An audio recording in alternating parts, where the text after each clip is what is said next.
My name is Gerry, and this is a brand new picture book I've illustrated, written by Erika McGann. It's called It's Too Dark, Puffling. And here we have on the cover our two pufflings. They go all over Skellig Michael, where they live, on a nighttime adventure, and they meet loads of animals, including crabs. And one of these crabs in particular loves the shining stars at nighttime. There we have the pufflings as well, looking up at the moon too. So let's draw crabs. It's going to be easy to do, step by step. And I'm using a purple pencil. So you can use any color you like. And let's start with the crab, who really loves the stars. So the crab's body is a very simple kind of rugby ball shape. So we have a curve on the top, and then underneath the same again, just joining up with that curve with the other side. So it's like a squash rugby ball. And he has two eyes on stalks. So the stalks are just a line going up and back down. One stalk, two stalks, and then an eye shape like this, and another eye here. And we know our crab is looking up at the sky, at the stars. So we can show that he's looking up. And he's very happy, loves the nighttime. Give him a smile. Crabs have claws, and let's start off with a nice big claw on this side. Now, before we do the claw, watch, I'm just making a small little shape like this. This is like a joint before the claw. And then we have the claw curving up on one side, and then curving like this, and then back down, join up with that joint. We'll use the joint shape for all the other legs as well many times. And the claws have like a thumb, but it's a pincer helping the crab I should say, to grip with their claw. That could be food, usually would be food that they'd want to grip onto. But they also use their claws for other things. Let's do another claw over here. Again, that small little shape for the joint. And then this claw, we're doing it the other way around. So we're starting with this smaller side first. Do you know what I mean? And then up on that side, and then back down to here. And then the pincer would be curving up and back down on the other side.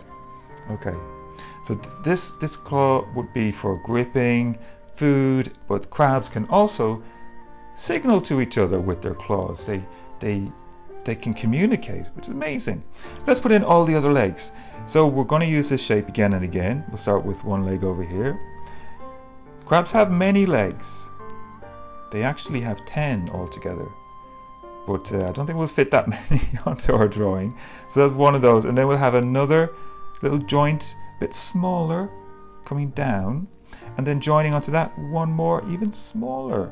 And this is where the crab is just touching the rock. So then we'll do this on the other side, another leg.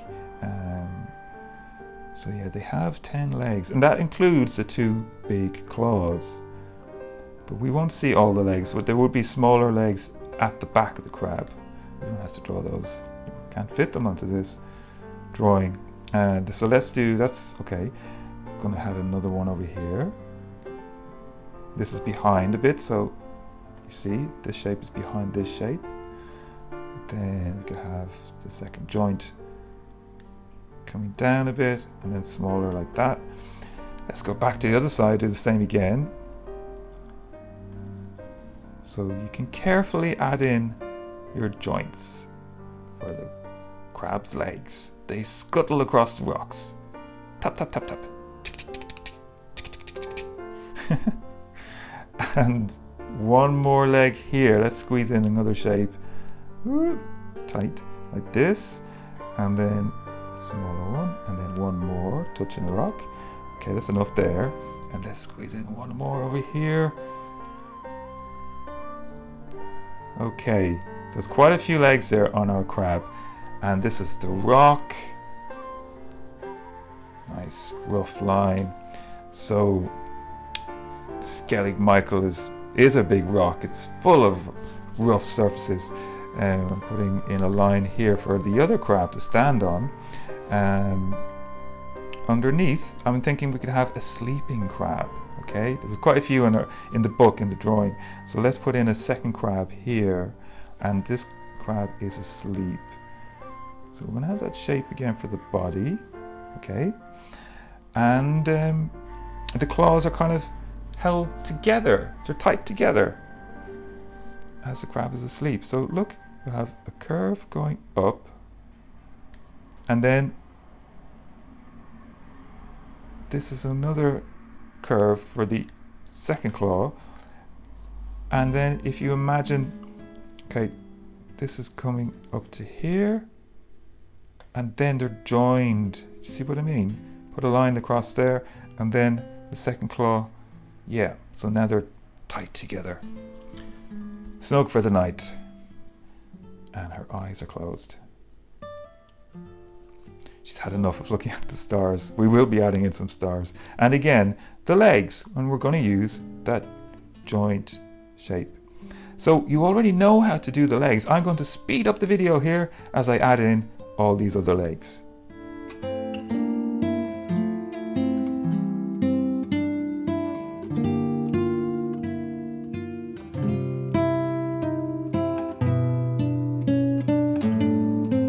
Okay, so we've added in the legs for the second crab, and they're on the rocks. Also on the rocks, I think, are some shells, maybe about this big beside the crab. Limpet shells, to put in a couple of lines like this. This is looking at it from the side. Another one here, I think. So the rocks could be covered in these. Hard shells, which are very, very difficult to move if you've ever tried. And the crabs can manage with their claws, I think. Let's put in another shell down here, this time facing us. So if you know what I mean, I'm going to, okay, curving around in a circle should give us a shell shape like this. And coming back around like that, okay. And then add in a few little lines towards the middle of the shell. So now we're looking at it straight on. I'll just do that once more, curving in little segments of the shell like this. Keep going around, round, round. And one more, okay. And then we have some lines. So it's simple. So they're on the rocks now, and there is a big rock very close by in the sea, which is small skellig. So pointy shape. Another pointy shape, and another pointy shape. It's a really rough little island. Small skellig, Skellig Bjug. And the crabs are on Skellig Michael, Skellig Bjug. Now the sea can be shown with just a line. That's the horizon line. Just put a line there behind that island. Add in a few waves, and then finally let's put in, I'm going to change to black now. I'm going to add in some stars. And the moon. So here's a moon shape. Nighttime on the island, and this crab loves looking up at the sparkling star. So I'm just very quickly adding in small stars, a line, and then across with another, and then another. You see, they're quite small little stars. You can also make stars with pointy shapes, maybe 5 or 6. There's 5. Okay, that's quite a big star. You can make smaller ones and put a few stars around in your sky. You can use glitter for the stars. You could use paint, splashes of paint. There's many ways of making beautiful stars. So there we have our crabs looking at the beautiful night sky. And well done. If you'd like to share your drawing, you can ask a grown-up, and all the details are on the next screen. Thanks so much. Bye.